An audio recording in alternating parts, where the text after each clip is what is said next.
د پښتونخوا ټي وي ګرانو کتونکو السلام علیکم. تیر ورځو کې تاسو سره مونږه یو لنډه ویډیو شریکه کړې وه چې په هغې کې ویلي شوي دي چې مختلفو اهمو شخصیتونو مرکې او انټرویوز به تاسو ته وخت په وخت وړاندې کوو. نو په دغه اهمو شخصیتونو کې یو شخصیت ډاکټر حنیف خلیل دی. په دې لنډه ویډیو کې تاسو سره د ډاکټر حنیف خلیل په حقله څو خبرې کوو چې ډاکټر حنیف خلیل څوک دی او هغې په کومه شعبه کې خدمات ترسره کړي دي. په دویمه ویډیو کې به بیا د دوی مرکه تاسو ته وړاندې کوو. ډاکټر حنیف خلیل د پښتو ژبې او ادب د ترقۍ او ودې دپاره په زړه پورې خدمات ترسره کړي دي. که یو خوا د 500 نه د زیاتو کتابونو مصنف، مؤلف او مترجم دی، نو بل خوا یې د پښتو ژبې سره سره په اردو او انګریزي ژبو کې هم د ستاینې وړ څېړنه او کره کتنه کړې ده. نوموړی دا وخت نیشنل انسټیټیوټ آف پاکستان سټډیز قائد اعظم یونیورسٹی اسلام آباد کې د ډایریکټر په حیثیت ذمہواری ترسره کوي. حنیف خلیل په 12 مئی کال 1983 کې د پیښور د بر نوي کلي د زین خان خلیل کرسترګې غړولې دي. د 5م پورې زده کړه د سپینه وړه پیښور په میډل سکول کې کړې ده. 10م یې د اسلامیه کالجیټ او 14م یې د اسلامیه کالج پیښور نه کړې دی.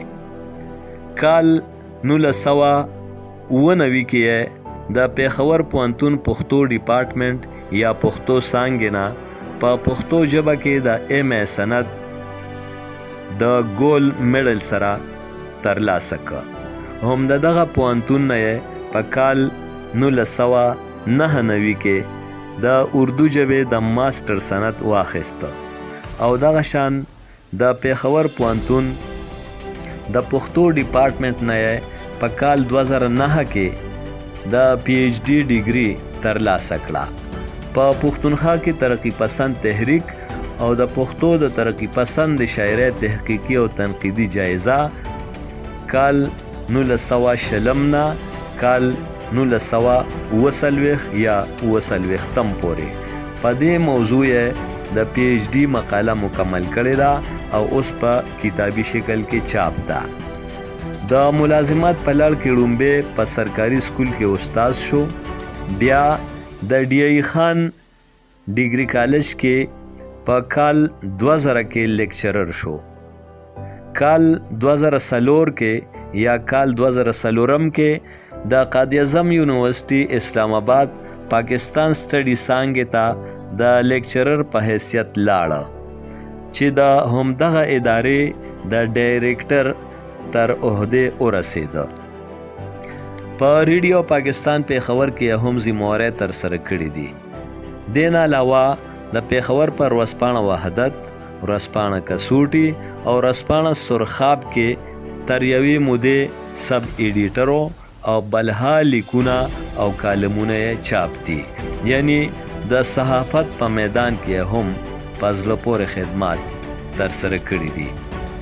د پښتو چاپ کتابونه یې دا دي: د رحمان بابا اعجاز نثر، امیش خلیل ژوند او فن نثر، د ښکلا هنداره نثر، سپېڅلې ویناوې نثر، مخ په مخ مرکې، پښتو ناول تحقیقي او تنقیدي جایزه نثر، پرخه په پرخه شاعري، آینه نثر، تنقیدي مضامین، د پښتو شعر و ادب تاریخ نثر، کلاسیکی شاعري نثر، زوړ نثر دام د نثر کتاب دی، اسلامی مطالعه نثر، د خوشحال بابا مطالعه نثر، تنقیدي ادب نثر، سلیم راز فکر فن او شخصیت نثر، د سپین بولدک پلور نثر، سفرنامه، د رحمان بابا کلیات نثر تحقیق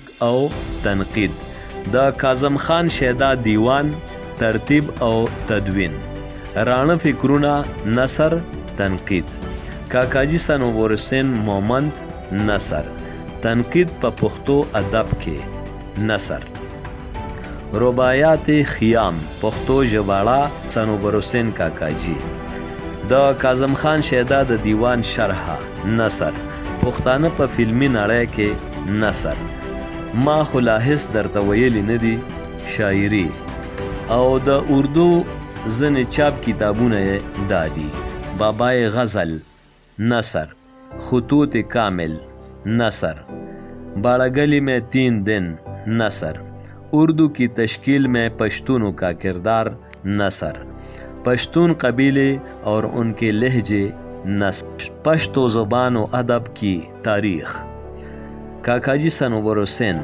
شخصیت اور فن، ولی محمد طوفان شخصیت اور فن، پاکستانی زبانوں کی تہذیبی مطالعہ، پشتو ادب پر ترقی پسند تحریک کے اثرات، د انګریزي چاپ کتابونو کې ځینې دا دي: کلچرل امپیکٹ آف پشتو آن پاکستانی لینگویجز نثر، لینگویج اینڈ پالیٹکس ان خیبر پختونخوا نثر، پشتون کلچر ان پشتو ټپه نثر، او د دې نه علاوه نور ځینې کتابونه هم په اهمو شخصیاتو او اهمو موضوعاتو لیکلي دي چې چاپ دي.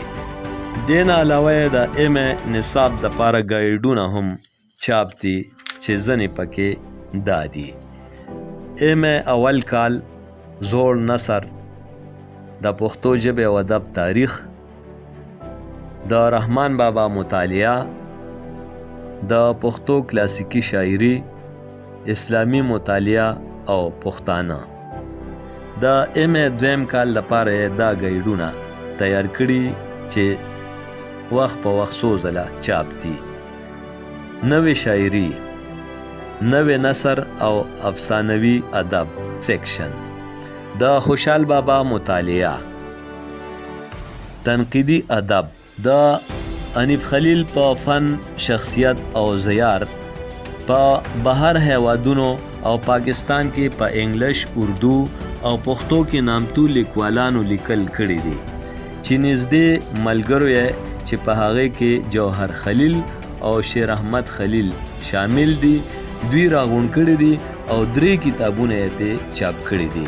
لومبي کتاب د قداور حنیف خلیل په نوم باندې پښتو کې چاپ دی چې شیر احمد خلیل مرتب کړی دی.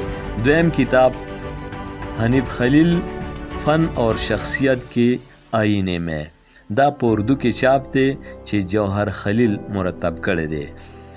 دغه شان دریم کتاب په انګریزی کې د ټریبیوټس ټو حنیف خلیل په نوم چاپ دی چې مرتبین او ناشران یې جوهر خلیل او شیر احمد خلیل دی. د پاکستان د مختلفو صوبو په غنو لویو ادبي او علمي سیمینارونو او کانفرنسونو کې ګډون کړی دی او دغه لړۍ ته تر اوسه دوام وربخي. د افغانستان، سعودي عرب او بھارت سفرونه هم کړي دي. په کال 1996 کې یې واده کړی دی، د 7 بچو پلار دی، 15 لونه او 2 زامن دي. یاد دې وي چې دا ټول معلومات تاریخ سره خبرې نومي کتاب نه راخیستې شوي دي. دغه کتاب چې په 1038 مخونو باندې مشتمل دی، په اکتوبر کال 2021 کې چاپ دی.